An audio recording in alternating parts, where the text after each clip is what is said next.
Bienvenue à tous et à toutes et merci pour votre présence. Mon nom est Martin Lavoie, je suis conseiller aux acheteurs d'entreprise pour le Centre de transfert d'entreprise du Québec. Donc, merci aux partenaires commanditaires et co-créateurs du webinaire, donc Equitas. L'événement va durer jusqu'à environ 13 heures. Donc, nous avons Nolwenn et Chantal là, au soutien technique. Vous ne les verrez pas, là, mais possible que vous les entendiez, là, donc faites pas le saut. Vous pouvez poser vos questions dans la rubrique Q&A, donc inscrire vos commentaires dans la rubrique chat également. Sachez que la présentation PowerPoint sera envoyée dans les 2 semaines qui suivent ce webinaire. Donc, inquiétez-vous pas, vous allez le recevoir par courriel. Donc, nous avons avec nous comme conférenciers Jérémy Larente et Anne-Frédéric Bourgault, donc deux avocats en droit des affaires qui travaillent au sein du bureau Equitas, avocats et fiscalistes. Donc, Equitas est un bureau situé à Laval qui œuvre en planification fiscale, en droit des affaires et en litige civil et commercial.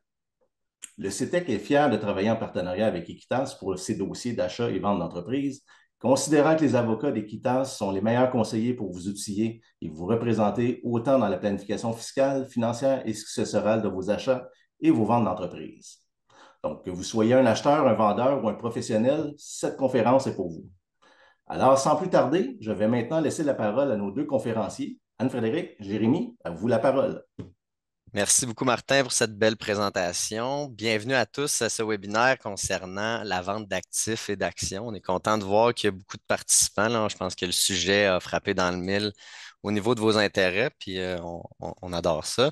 Donc, la vente d'actifs ou d'actions, on va se lancer dans le sujet directement. C'est une des questions, en fait, c'est la question la plus importante à se poser avant la transaction. Donc, c'est probablement également la première question qu'on va se poser avant même d'avoir une lettre d'intention qui va circuler entre un acheteur et un vendeur. On va avoir des discussions entre les deux parties concernant le fait d'acheter les actifs ou les actions parce que ça a un impact quand même assez important au niveau financier qu'opérationnel dans le transfert d'entreprise. Donc, souvent, on a le réflexe de se dire le prix de vente, c'est le plus important, puis on va se concentrer sur le chèque qui est fait à la fin du dossier. Malheureusement, comme vous allez pouvoir le voir, la prise de décision peut avoir un impact financier quand même assez important, autant du côté vendeur qu'acheteur. Donc, l'objectif de la présentation aujourd'hui, c'est pas nécessairement de faire de vous des experts en fiscalité de transfert d'entreprise, parce qu'on, comme vous allez pouvoir le voir, on va toucher des sujets fiscaux qui peuvent sembler complexes, mais c'est plus pour vous donner une liste d'éléments à vérifier avec vos professionnels, donc pouvoir challenger vos professionnels, s'assurer qu'ils ont vérifié ces éléments-là dans le cadre de la transaction. C'est aussi évidemment pour vous faire prendre conscience qu'un bon accompagnement, c'est super important dans le cadre d'un transfert d'entreprise, surtout au niveau fiscal, qui est un élément qui peut être négligé. Les points qu'on va vous présenter aujourd'hui, on va repasser sur la responsabilité face aux créanciers pour l'acheteur qui achète les actions. L'exonération pour gain en capital, la fameuse 1,2, 1,25 million d'exonération que le vendeur peut avoir lors de la vente d'actions, l'amortissement fiscal des actifs, les autres attributs fiscaux qui peuvent se retrouver dans la société, taxes et droits de mutation du transfert et la complexité au niveau factuel, en pratique, au niveau opérationnel et administratif. Ce n'est pas une liste exhaustive, mais c'est les points les plus importants à analyser dans le cadre de cette prise de décision-là. Donc, Anne-Frédéric va vous présenter un exemple de cas qu'on va reprendre au fur et à mesure de la présentation, un exemple concret qui va vous aider à comprendre les différents concepts qu'on va vous présenter aujourd'hui. Donc, bonjour, on va commencer ensemble avec notre exemple de cas qui va nous aider à tout comprendre. On a donc Simon, qui est propriétaire unique de sa société Installation Chauffage Inc. depuis qu'il a acheté les actions en 2014 au prix de 750 000 à un autre entrepreneur. Donc, en date d'aujourd'hui, les actions de la société valent 2 millions et les actifs valent 2 500 000. Donc, comme actif, on a un immeuble acheté à Laval comptant au prix de 700 000 et qui vaut maintenant 1 50 000. On a aussi l'achalandage acheté 50 000 qui vaut 150 000, des comptes clients à 800 000, un compte de banque à 500 000 et comme toute société, des passifs de 500 000. Donc, pour les biens de la cause, Simon a reçu une sollicitation pour vendre sa société à Camille. Ils sont donc en négociation pour savoir si Camille va acheter les actions ou les actifs d'installation Chauffage Inc. Donc, ce qui est important, ça va être de comprendre la structure et la différence entre les deux. Donc, dans nos deux situations, on a avant la vente la même structure. C'est donc Simon qui détient 100% des actions d'Installation Chauffage Inc. Ensuite, c'est la société qui, elle, détient des actifs, donc ceux qu'on a nommés précédemment. Et là, pour une vente d'actions, le après, ce qu'on remarque, c'est que c'est rendu Camille qui détient 100% des actions d'Installation Chauffage Inc. Et donc, que Simon n'est plus du tout dans le portrait. Donc, ça, c'est très important à comprendre que Camille, elle a acheté la société, elle a acheté l'entité légale et donc, il va y avoir vraiment une continuité des actions de l'entreprise. Ce qu'on constate aussi, c'est que les actifs sont encore détenus par la société Installation Chauffage Inc. Si on passe à une vente d'actifs, donc, comme je l'ai dit, le avant, il ne change pas dans le cas de Simon.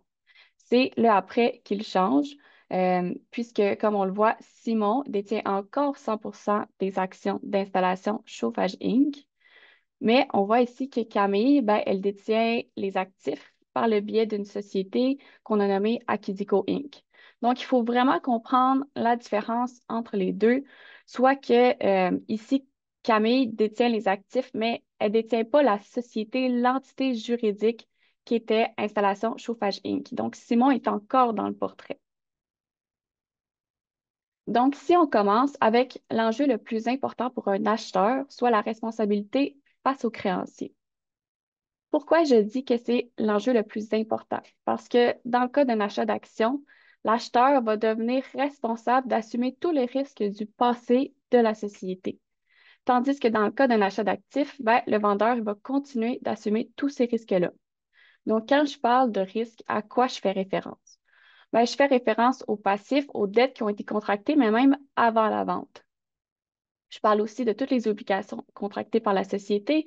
Donc, si par exemple la société, elle avait conclu des contrats avec des clients, des fournisseurs, des banques, bien, tout ça, ça va rester en cours. Donc, l'acheteur, dans le cas par exemple d'un achat d'actions, va devoir assumer toutes ces obligations-là. Il va devoir continuer de les assumer parce que, comme je l'ai dit, il y a vraiment une continuité de l'entreprise dans le cas d'un achat d'actions.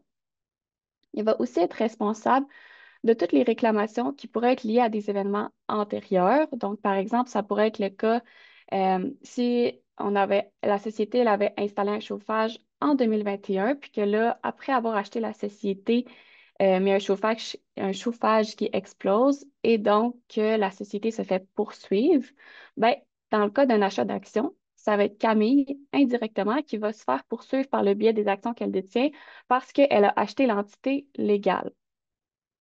Aussi, encore une fois, dans un achat d'actions, l'acheteur va devenir responsable des réclamations fiscales antérieures. Donc, ça, ce que je veux dire par là, c'est que, oups, pardon, si par exemple, la société se fait cotiser, rendue en 2025, mais elle se fait cotiser pour l'année 2021. Donc, ça veut dire que l'impôt, il va arriver puis il va dire, non, finalement, Installation Chauffage Inc., tu as mal fait ta déclaration de revenus en 2021, tu me dois 100 000 d'impôt. Bien, encore une fois, dans le cas d'un achat d'actions, l'acheteur, ben, ça va être lui, indirectement, qui va être responsable de la société qui va devoir ce 100 000 d'impôt-là. Heureusement, il y a certaines façons de diminuer d'une certaine façon le risque que prend l'acheteur en achetant des actions. Donc, comment on peut faire ça? Ben, ça va être en prévoyant des clauses de représentation et garantie dans le contrat d'achat d'actions et une indemnisation si ce qui est inscrit dans les clauses, finalement, ça s'avère faux. Donc, on va regarder un petit exemple ensemble. Donc, ce que vous voyez là, c'est vraiment trois exemples de clauses qu'on va retrouver, des clauses typiques là, qu'on va retrouver dans un contrat d'achat d'actions, qui sont vraiment des protections contractuelles pour l'acheteur. Parce que dans le fond, c'est le vendeur.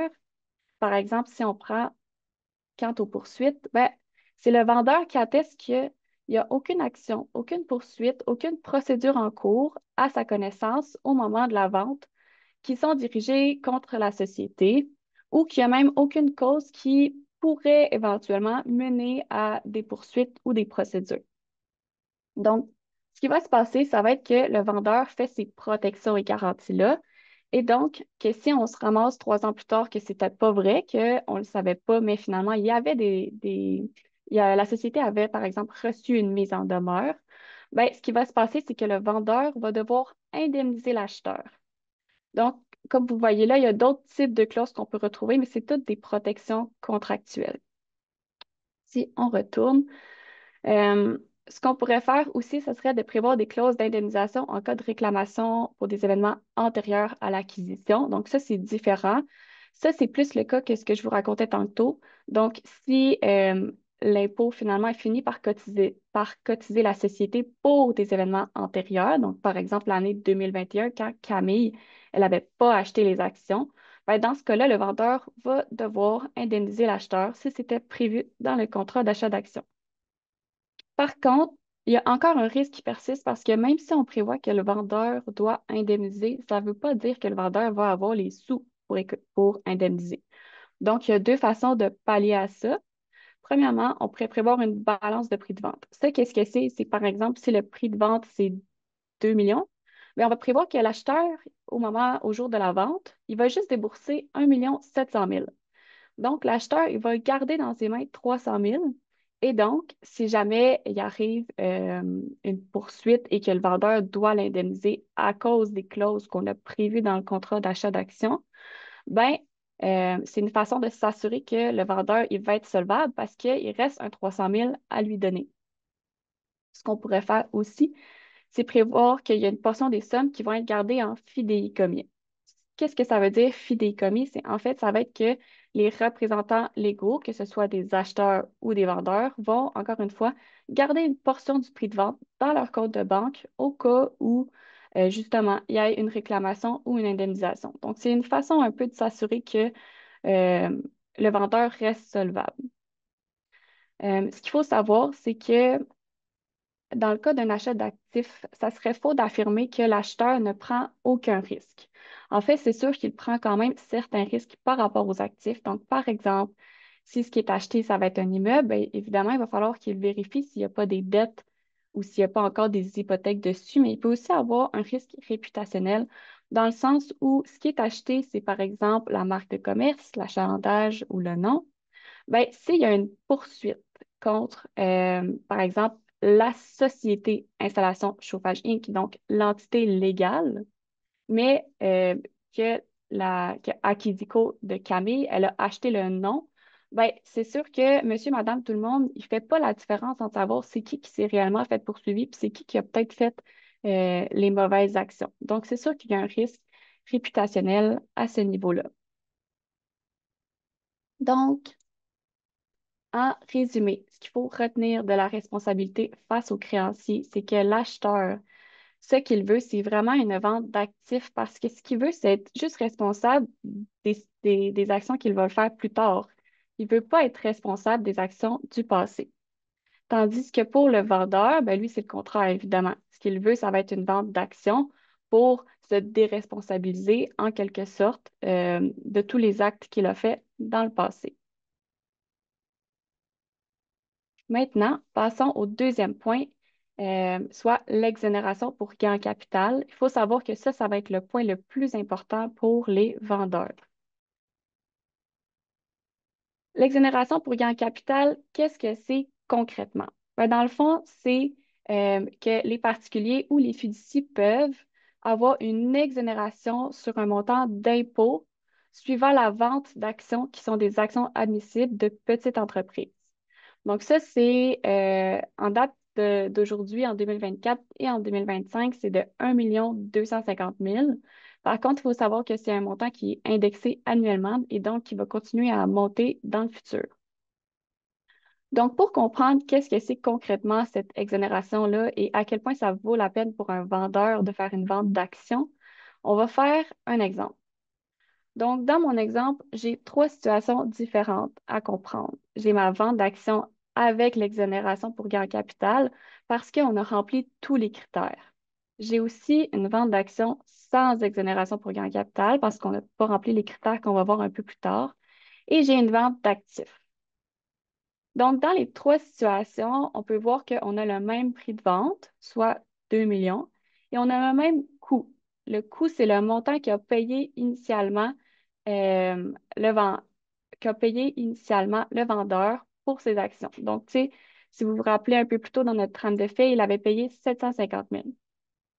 Donc, pour les trois, on va avoir les mêmes valeurs. Dans la vraie vie, la vente d'actifs, la vente d'actions, ça ne serait pas nécessairement les mêmes bases fiscales.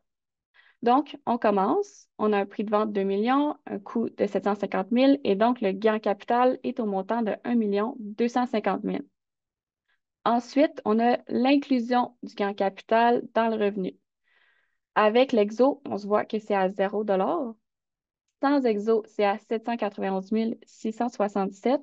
Et pour la vente d'actifs, c'est à 333 $. Donc, déjà là, on voit qu'il y a une différence et donc que la vente d'actifs, le taux d'inclusion est déjà plus élevé. Ensuite, dans le cas de la vente d'actifs, il va y avoir un impôt à payer corporatif. On va aller voir ensemble pourquoi c'est juste dans la vente d'actifs. Ce qu'il faut comprendre, c'est que dans la vente d'actifs, Simon ici, non, la société Installation Chauffage Inc., c'est elle qui vend les actifs, donc avant son immeuble, avant son achalandage, etc. Donc, par la suite, même si c'est Installation Chauffage Inc. qui a vendu, ben, on s'entend qu'il faut que l'argent revienne à Simon. Et donc, la société, elle va verser un dividende à Simon. Mais avant de verser le dividende, comme toute société, elle aura été imposée sur sa vente d'actifs.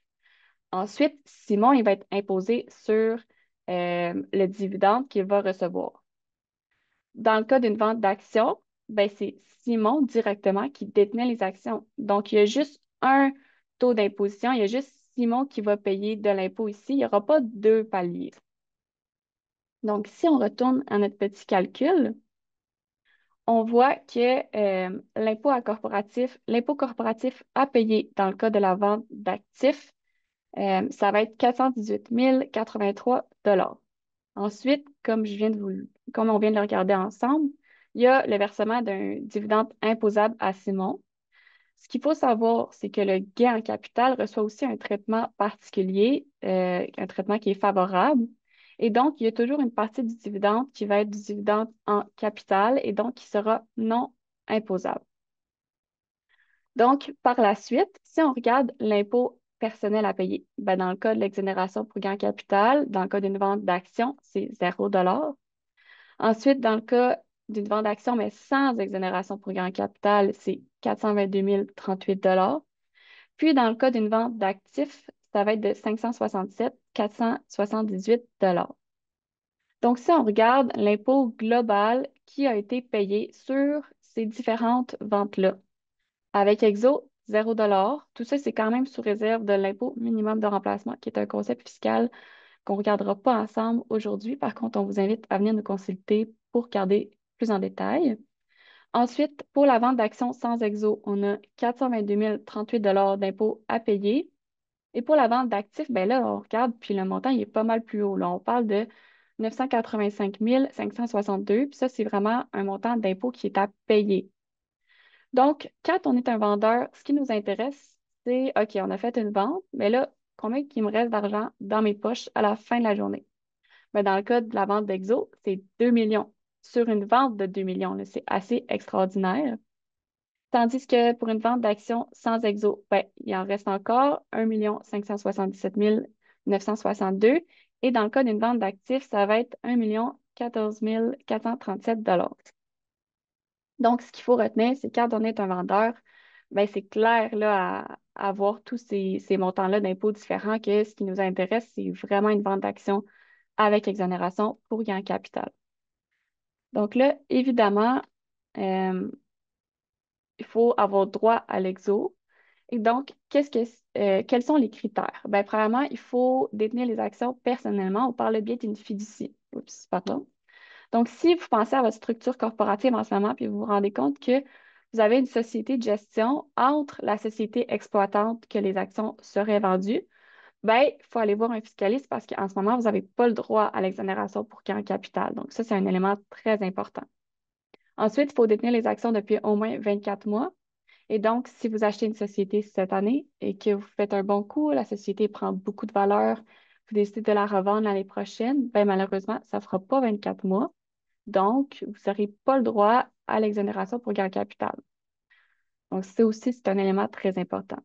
Ensuite, on a des critères fiscaux qu'on ne regardera pas nécessairement. Par contre, ils sont là si vous voulez les lire. Mais ce qu'il faut retenir, c'est que c'est des critères qui sont là à deux moments.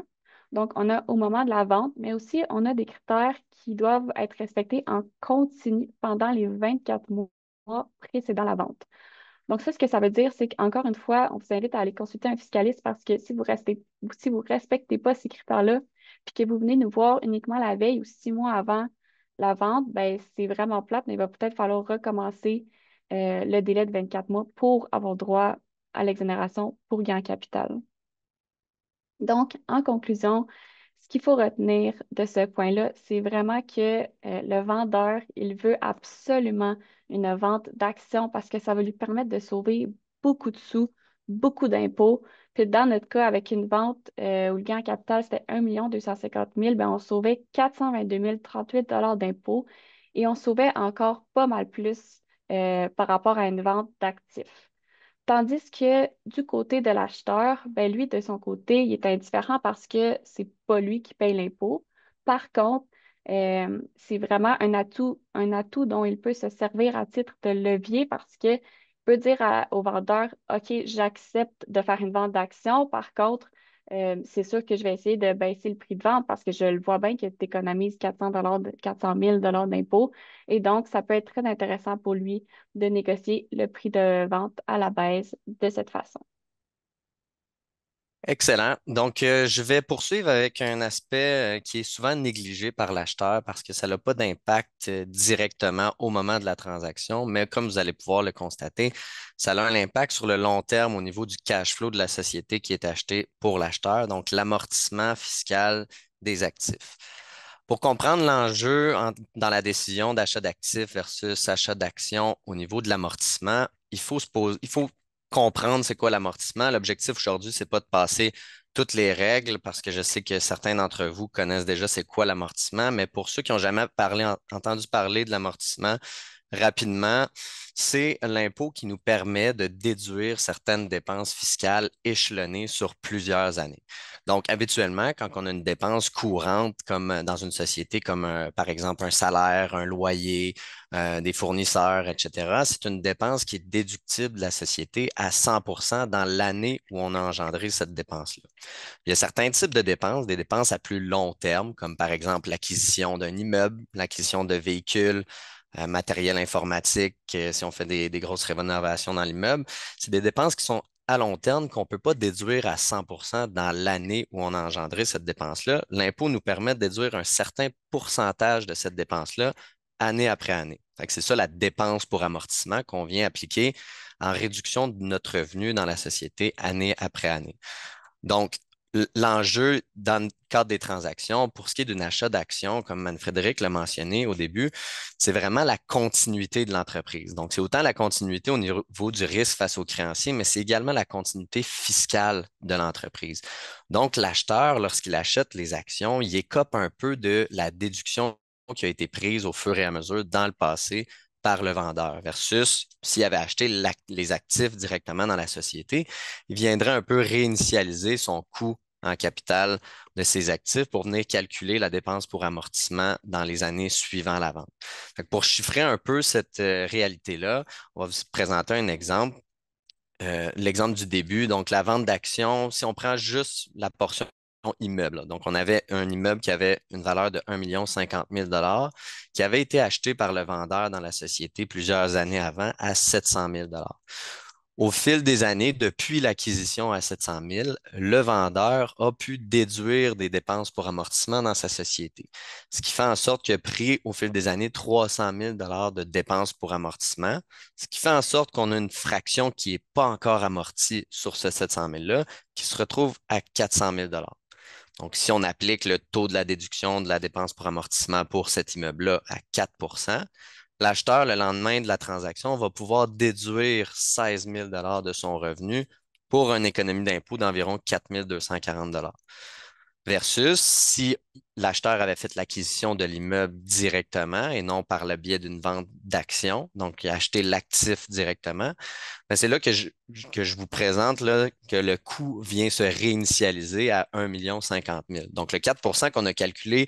dans l'autre exemple sur 400 000 maintenant, il est calculé sur 1 50 000 ce qui fait en sorte que l'acheteur va pouvoir déduire beaucoup plus de dépenses pour amortissement dans les années suivant la vente.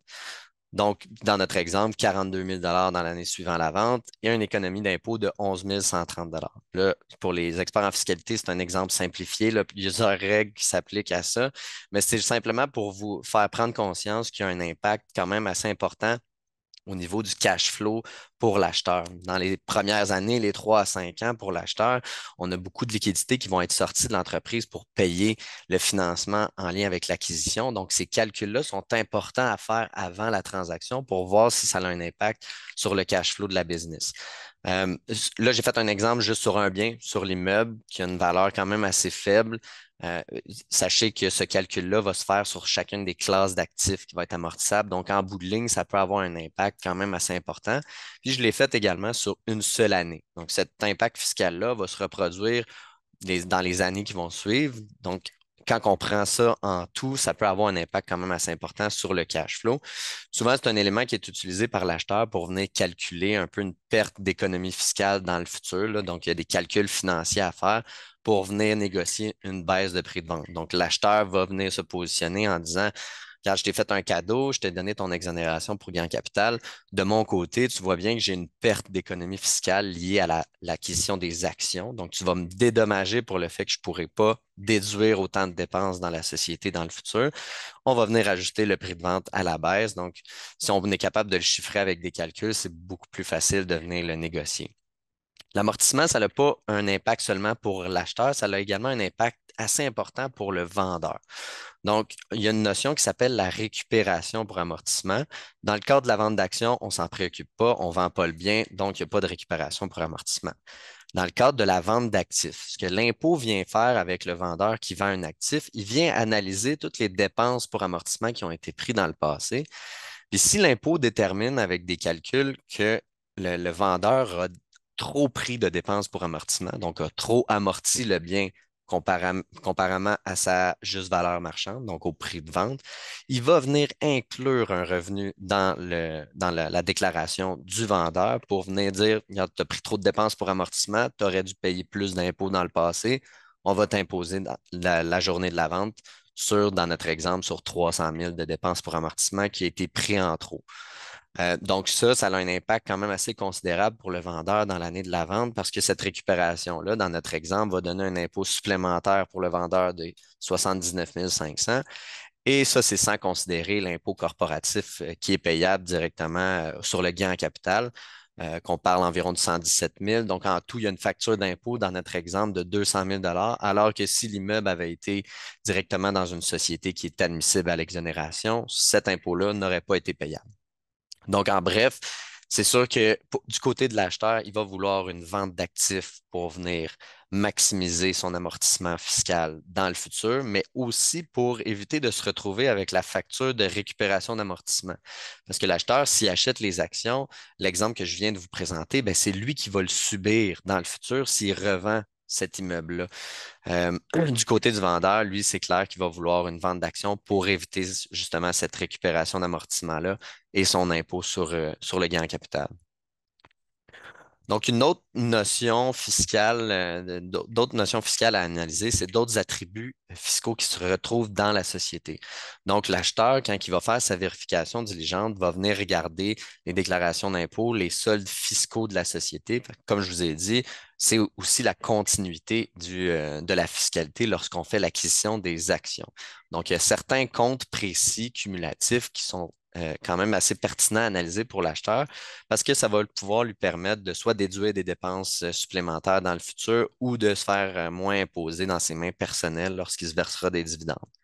Un des soldes de compte à vérifier au niveau fiscal, c'est le solde des pertes d'entreprise qui est transférable à l'acheteur. Donc, l'acheteur va venir vérifier si la société dans le passé a accumulé des pertes qui pourraient être utilisées par l'acheteur dans le futur face à ses revenus. Donc, si on prend un exemple de la société de chauffage qui fait l'année avant la vente une perte de 250 000 eh bien, l'année suivante, l'acheteur, il se retrouve avec ce solde de perte-là. Puis, dans notre régime fiscal canadien, les pertes sont reportables dans le temps, donc ils vont pouvoir être utilisés dans des années ultérieures face à nos revenus. Donc, dans cet exemple-là, il y a un taux d'imposition de 26,5 on a quand même une économie d'impôt de 66 250 pour l'acheteur s'il peut utiliser cette perte-là dans le futur. Donc, encore une fois, c'est une question de gestion des liquidités, gestion de cash flow, gestion des paiements d'impôts. Ça peut avoir quand même un impact assez considérable dans la société après le transfert. Un autre compte qui est intéressant à analyser, c'est le compte de dividende en capital, donc le compte de CDC. Le compte de CDC, c'est un compte qui regroupe tous les revenus non imposables de la société. La majorité du temps, c'est la portion non imposable des gains en capitaux qui vont être inclus dans ce compte-là. Puis l'impôt nous permet de maintenir ce traitement non imposable des gains en capitaux. Donc, va nous permettre de verser des dividendes non imposables directement dans les mains personnelles de l'actionnaire. Donc, l'actionnaire, quand il se verse un dividende dans le capital, donc un dividende qui provient de ce compte-là, ne sera pas imposé sur le dividende versus il se serait imposé environ 40 le type de dividende. Donc, c'est intéressant à analyser, mais il faut mettre un petit bémol à ça, c'est que la plupart du temps, si les vendeurs sont bien conseillés, il va y avoir une planification à l'avance pour sortir ce compte-là. Donc, on va essayer en tant que représentant du vendeur de faire bénéficier du compte de CDC au vendeur avant la vente. Sinon, c'est un cadeau complètement gratuit à l'acheteur. Un autre compte à analyser, c'est un concept fiscal assez compliqué, là, mais l'IMRTD, l'impôt en main remboursable au titre de dividende, on ne rentrera pas dans le détail, mais sachez que c'est un impôt que la société a payé dans le passé, un impôt temporaire qui peut être remboursé à la société lorsqu'elle va verser des dividendes. Donc, ça peut avoir un impact, encore une fois, au niveau de l'imposition de la société après la transaction. Et finalement, il y a le compte de revenu à taux général ou le CRTG qui, ce compte-là, permet de verser des dividendes déterminés au lieu des dividendes ordinaires. Puis ces dividendes-là sont imposés dans les mains de l'actionnaire à 40,11 maximum versus 48,7 maximum pour l'acheteur après la transaction. Fait que ça peut avoir également un impact sur l'imposition personnelle, qu'est-ce qui se retrouve dans la société. En résumé, c'est clair que ça dépend vraiment de la situation fiscale de la société, mais s'il y a des avantages fiscaux à aller chercher, des attributs fiscaux à aller chercher dans la société, ben, l'acheteur va vouloir préférer une vente, une acquisition d'actions. Puis pour ce qui est du vendeur, dans ces cas-ci, il va vouloir vendre des actifs pour pouvoir continuer à profiter de ces avantages fiscaux. Mais ça, c'est sous réserve de pouvoir les utiliser dans le futur. Tu sais, par exemple, un solde de perte, s'il n'y a plus d'activité puis plus de revenus dans la société, mais ça va être très difficile d'aller récupérer ce solde de perte-là. Donc, ça se peut qu'il n'y ait aucun avantage financier à conserver dans une société vide les attributs fiscaux. On va maintenant continuer avec un point qui peut avoir une influence sur l'acheteur, cette fois, soit le paiement de la TPS, TVQ et des droits de mutation. On peut se poser la question. Comme vous le savez, quand vous achetez n'importe quel bien, que ce soit à l'épicerie ou dans toute autre transaction, il y a de la TPS, TVQ à payer dans la grande majorité des cas.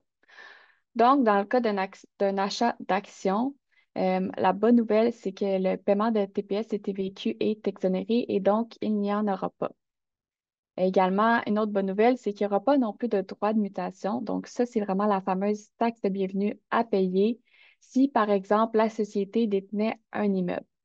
Pourquoi il n'y en aura pas? Parce que si vous vous rappelez notre petit organigramme de tout à l'heure, quand on regardait l'achat d'actions, il n'y avait pas de transfert de propriété de l'immeuble. Il y avait un transfert de propriété de la société, donc de l'entité légale.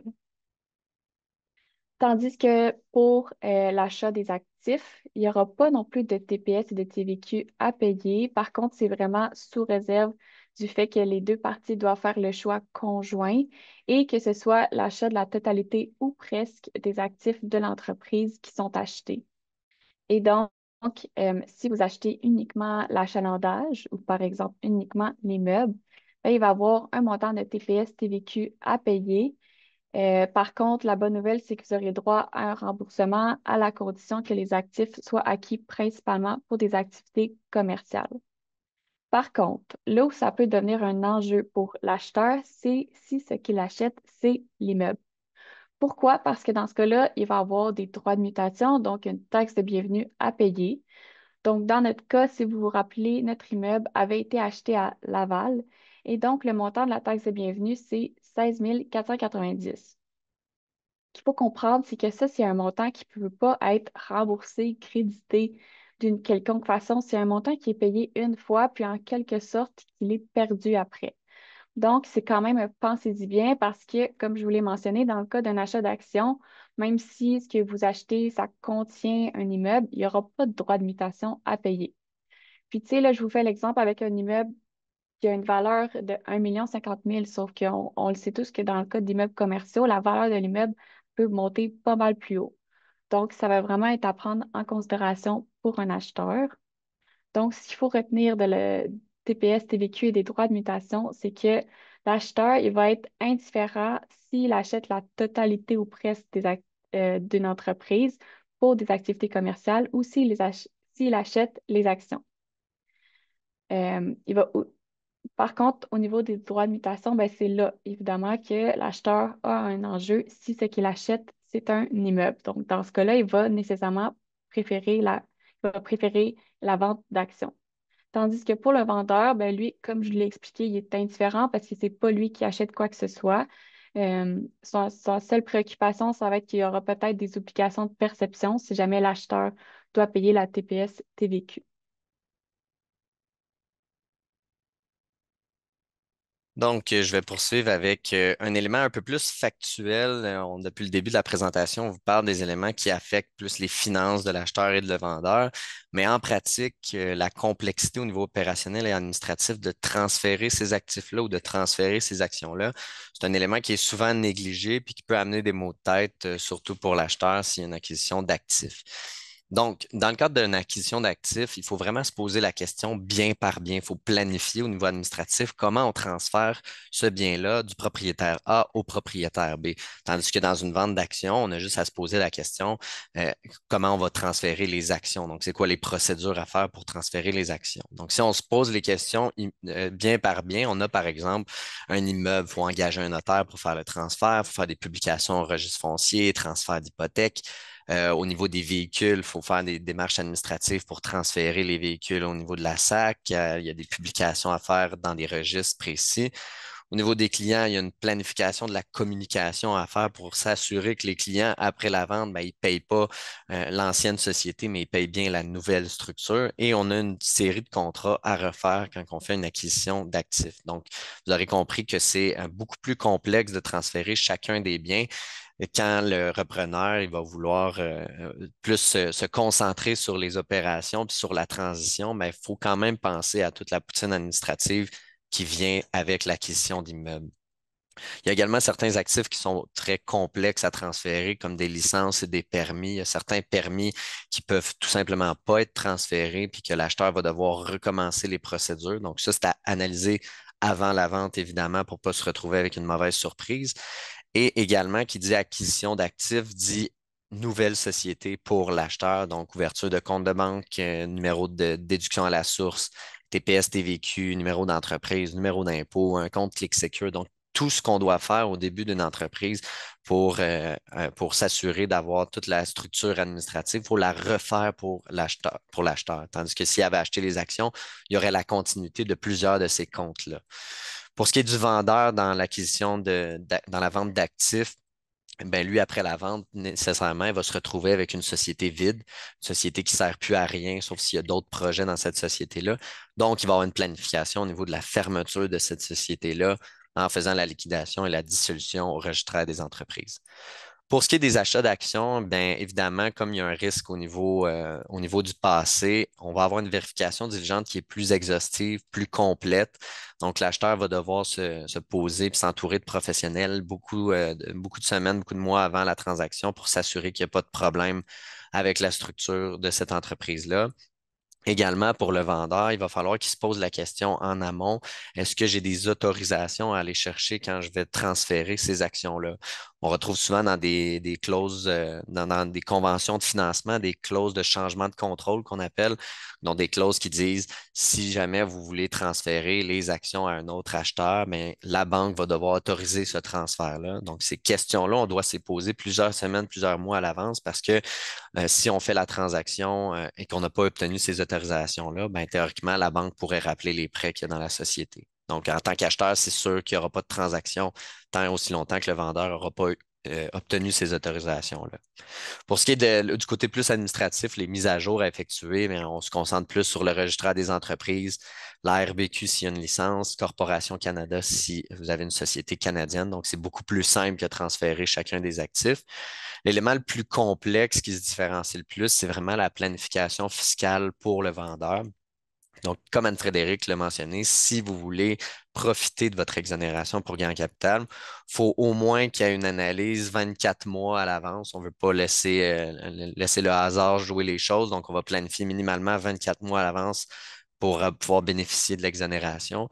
Et si vous voulez la multiplier, profiter davantage d'exonération avec les membres de votre famille, ben, c'est plusieurs années avant que vous devez consulter un fiscaliste pour mettre en place la structure la plus adéquate selon votre situation. Fait que ça entraîne des frais supplémentaires, évidemment, pour la vente d'actions si vous voulez être setupé de la bonne manière pour maximiser votre exonération.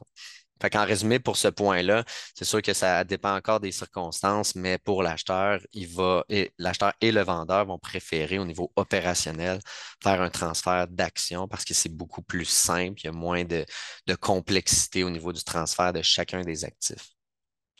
Donc, ça faisait le tour des points qu'on voulait aborder avec vous. On vous a fait un petit tableau résumé. Le PowerPoint va circuler dans les prochaines semaines. Les membres du CETEC vont pouvoir vous l'envoyer.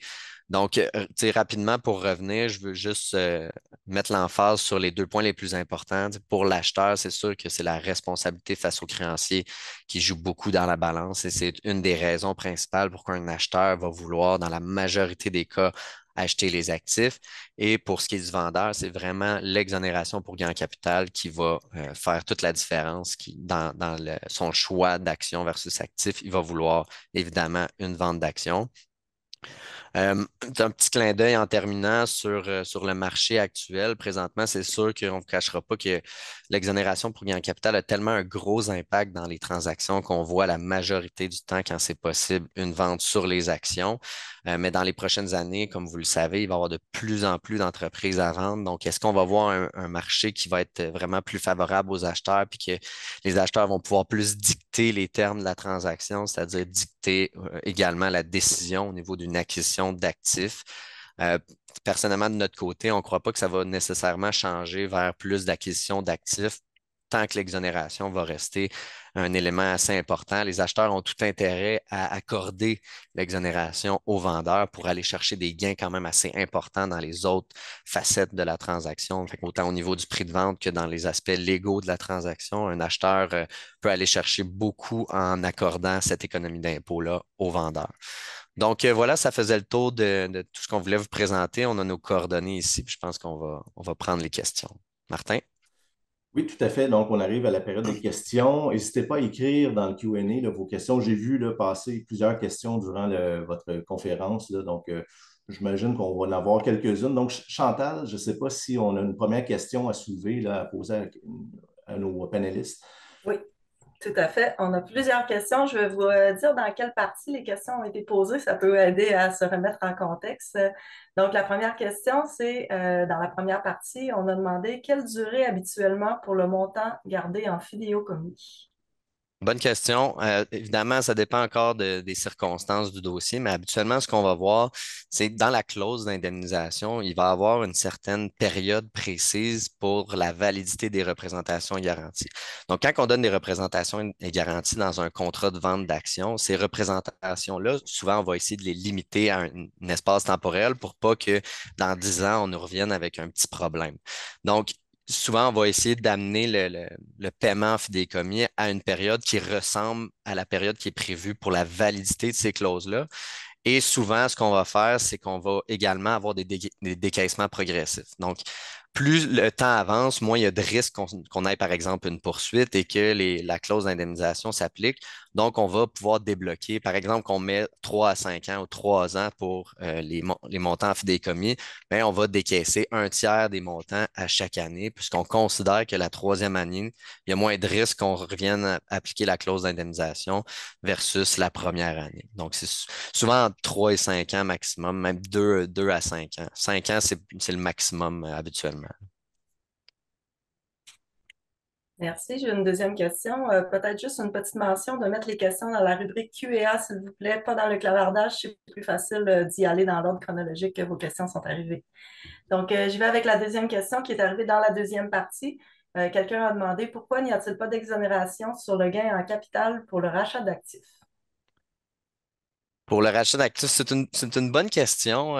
Ça serait, pour moi, c'est une question plus opérationnelle pour les autorités fiscales parce que lorsqu'on est en société, bien, il y a des tests au niveau de la société à respecter. Donc, si on avait simplement une vente d'actifs, bien, il y aurait plus de vérifications à faire, mais c'est une excellente question, là. C'est vraiment sur les actions d'une société. Donc, ça serait plus difficile à vérifier pour les agences si c'était sur une vente d'actifs, mais je n'ai pas une meilleure réponse pour vous.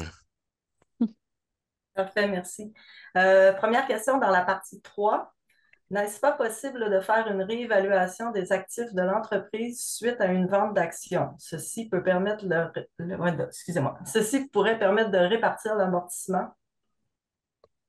En fait, c'est pas, le calcul de l'amortissement ne fonctionne pas de cette manière-là. On ne peut pas venir réinitialiser ce bien-là. Donc, comme on l'a expliqué, c'est la continuité de l'entreprise. Donc, comme le vendeur, avant la transaction, ne pouvait pas réinitialiser la valeur de ses biens pour les fins du calcul d'amortissement, mais l'acheteur se retrouve dans la même situation comme s'il était le vendeur. Il ne pourra pas venir bumper, entre guillemets, sa valeur d'actif pour le calcul d'amortissement.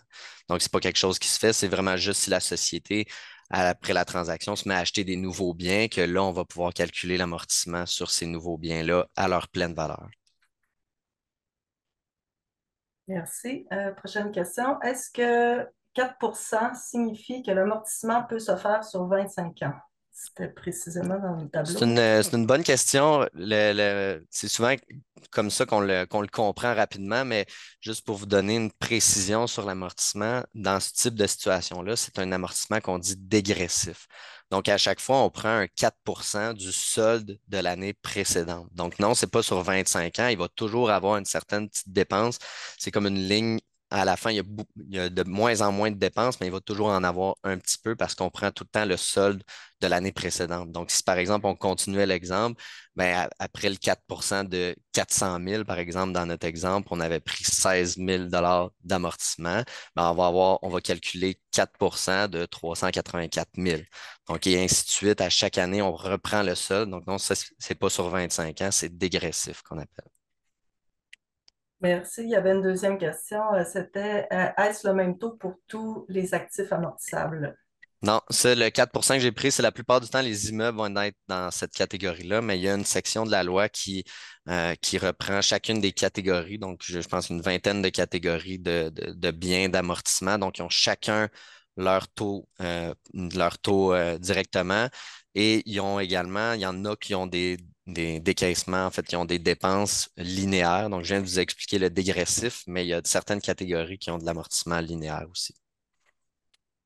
Parfait. Prochaine question. Dans le cas d'une société de gestion qui contient seulement un immeuble, disons que l'amortissement n'a pas été utilisé, quelle est votre opinion sur l'achat d'actions pour éviter la taxe de bienvenue? Ça peut être une planification qui est faite. C'est sûr que, tu sais, en termes monétaires, ça dépend de la valeur de l'immeuble. Pour l'acheteur, est-ce que vraiment il veut se retrouver avec les risques du passé pour une facture une facture de taxe de bienvenue qui tourne autour de 15 000 C'est une question de gestion de risque. Là, ça dépend du type d'immeuble. Est-ce qu'il y a eu des rénovations majeures dans le passé? Est-ce que c'est dans cette société-là qu'il y a eu la construction puis il y a des risques face aux vices cachés? Fait que c'est une série de questions qu'il faut se poser parce que quand on a fait l'acquisition d'actions, eh bien évidemment, vous n'avez pas de recours au niveau vice caché contre votre vendeur. Il va falloir que vous retourniez contre l'ancien vendeur. Donc, ça peut avoir certaines implications, mais si on le conventionne de manière claire dans la convention de vente avec des représentations et garanties sur cet immeuble-là. C'est quelque chose qui peut se faire au niveau financier. Merci. La prochaine question était à un moment très précis pendant un exemple. Cette économie d'impôt sur la FNACC des actifs, est-ce l'économie d'impôt que vous avez indiquée, 11 130 est annuelle ou une seule fois? Non, tu sais, comme je l'ai expliqué, ça, c'était vraiment un exemple sur un actif sur une année. Donc, cette économie d'impôt-là va revenir dans les années qui suivent aussi. C'est pour ça que l'exemple, il n'y avait pas beaucoup d'impact, là. Quand on regardait la différence, ça ne faisait pas une grosse différence. Mais si on le reprend année après année, ben, ça peut avoir un impact quand même assez important sur les cash flows de la business. Fait que souvent, ce qu'on va faire, c'est qu'on va faire des calculs financiers pour venir actualiser les montants de perte d'économie fiscale qu'on a sur cette dépense pour amortissement-là dans le futur. On va les ramener au jour 1, puis on va négocier le prix de vente en fonction de cette perte d'économie actualisée, là. Une dernière question dans la partie 3 là, qui venait à la suite de l'exemple. Qu'arrive-t-il dans le cas de vente partielle d'actifs? Qu'arrive-t-il pour la partie 3, c'est quelle section? L'amortissement. Pour l'amortissement, c'est la même chose. Il faut se poser la question. Une vente partielle d'actifs, c'est vraiment bien par bien. Comme je vous l'ai dit, il y a certaines catégories de biens. Donc, si une vente partielle, on va se positionner sur cette portion de vente-là, dans quelle catégorie de biens elle se retrouve, puis on va venir réinitialiser de la même manière les prix pour l'amortissement. Par contre, peut-être un élément à préciser, s'il y a une vente partielle d'actifs, là, ça n'a pas rapport avec l'amortissement, c'est au niveau de la TPS TVQ, comme Anne-Frédéric l'a mentionné. Il ne faut pas oublier que si on achète, par exemple, juste une division de l'entreprise, une certaine portion d'actifs, ben, cette vente-là va être taxable dans les mains de l'acheteur parce qu'il n'aura pas acheté la totalité des actifs. Merci. Dans la partie 4, quelqu'un a demandé quelle est la proportion vente d'actions versus vente d'actifs en général sur le marché? En général, sur le marché, c'est vraiment plus des ventes d'actions quand on a accès à l'exonération. Donc, c'est pas mal un no-brainer que les vendeurs vont l'exiger à tout coup si c'est possible. Lorsque c'est pas possible, ça peut jouer plus, là, mais même dans ces situations-là, pour les raisons que j'ai mentionnées au niveau opérationnel puis de continuité d'entreprise, la majorité du temps, c'est des ventes d'actions. Merci beaucoup. Toutes les prochaines questions sont arrivées là, à la fin de la partie 6. Je tiens seulement à mentionner qu'il y a énormément de questions. N'hésitez pas à continuer de les écrire. On n'aura pas le temps de toutes les répondre présentement. Par contre, dans les prochaines semaines, il y aura un article de blog qui va être écrit, qui va traiter du sujet des questions là, qui ne seront pas répondues aujourd'hui. Donc, je vais pour les 3 prochaines minutes. Est-ce que le fait que l'acheteur soit un membre de la famille, exemple enfant majeur, mes enfants majeurs, change quelque chose dans la transaction? Oui, ça a un gros impact sur la transaction. Donc, on a des nouvelles règles à respecter, mais avant, dans le fond, je ne vais pas rentrer dans le détail, là, mais avant, c'était beaucoup plus complexe de vendre son entreprise à ses enfants parce qu'il y a certaines règles fiscales qui faisaient en sorte qu'on n'avait pas le droit à l'exonération pour gain en capital. Maintenant, sont venus encadrer un peu plus les règles du jeu parce que c'était assez injuste pour ces entrepreneurs-là qui voulaient céder leur entreprise à leurs enfants. Ils étaient plus avantagés, dans le fond, de vendre à un tiers.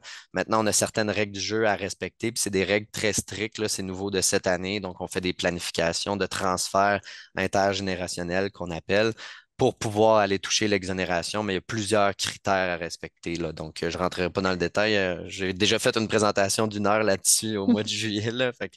Mais venez nous consulter, puis on va pouvoir setuper votre transaction pour s'assurer que le parent vendeur puisse toucher son exonération. Parfait, merci. Prochaine question. Pour le compte de dividende en capital CDC, comment peut-on y verser de l'argent? Exemple, si je verse une mise de fonds que j'ai accumulée après avoir payé de l'impôt, est-ce que la mise de fonds peut être versée dans le CDC et ensuite retirée plus tard comme un dividende non imposable? C'est pas la même chose, mais effectivement que la mise de fonds ne sera pas imposable. Ça ne sera pas accumulé dans le compte de CDC. Tu sais, le compte de CDC, ce n'est pas un compte de banque, là, c'est un compte fictif vraiment qui s'accumule automatiquement selon les déclarations fiscales de la société. Mais dans votre exemple, lorsqu'on met une mise de fonds, au niveau comptable, c'est traité comme une avance de l'actionnaire ou une avance de l'administrateur. Puis ces avances-là, évidemment, comme vous avez déjà été imposé dessus, ben, l'impôt vous permet de la sortir de la société. Mais non, ça ne vient pas d'un dividende ou d'un dividende en capital, ça vient juste d'un remboursement d'avance, puis ça aussi, c'est non imposable. Merci. Je crois que ça va peut-être être la dernière. Si le vendeur a une assurance vie dans sa corpo, est-ce qu'il est possible de la vendre avec les actions? Si oui, comment calculer l'impact fiscal? En fait, quand il y a de l'assurance, il y a une grosse planification qui est à faire parce que souvent, on va vouloir, ça dépend du type de produit d'assurance, mais on va vouloir la transférer soit à l'actionnaire, soit à la transférer à sa société de gestion. Donc, il y a des calculs à faire pour être certain de maximiser le maintien de cette assurance-là. Si c'est une assurance temporaire, des fois, on va simplement l'annuler avant le transfert, mais évidemment qu'on ne voudra pas que, l'acheteur ne voudra pas que la société continue à payer des primes sur une assurance sur le vendeur. Donc, ça dépend du type d'assurance, mais on va vouloir faire une planification. Puis oui, il peut avoir des impacts fiscaux si on fait des transferts à l'actionnaire qu'on ne pourra pas nécessairement éviter, là. Merci beaucoup. C'est le temps qu'on avait pour répondre aux questions. Comme j'ai mentionné, là, toutes les autres questions vont être prises en note et répondues à travers un blog là, prochainement. Excellent. Puis n'hésitez pas à nous écrire aussi si vous avez d'autres questions, là, on va être disponible. Parfait. Donc, on arrive à la fin de ce webinaire. Donc, je souhaite remercier les panélistes, Anne-Frédérique et Jérémy, là, pour leur temps, leur excellente explication sur des sujets là, qui sont vraiment très complexes, là. On essaie de résumer ça en 1 heure, mais effectivement, il faut consulter des avocats, des fiscalistes. C'est hyper important. Chaque cas est un cas particulier. Donc, n'hésitez pas à consulter nos panélistes. Donc, ma collègue Chantal va lancer un sondage de satisfaction dans le Zoom là, dans les prochaines secondes. Je vous encourage à y répondre. Donc, ça va nous aider à venir bonifier nos prochaines et nous améliorer pour les prochains webinaires. Donc, c'est hyper important. Donc, merci à tout le monde. Merci d'avoir été présent, d'avoir participé. Les questions qu'on a eues, hyper pertinentes. Donc, on voit que vous avez de l'intérêt. Donc, je vais vous souhaiter bonne fin de journée et à la prochaine. Merci. Merci à tous. Bye Bonne bye. journée.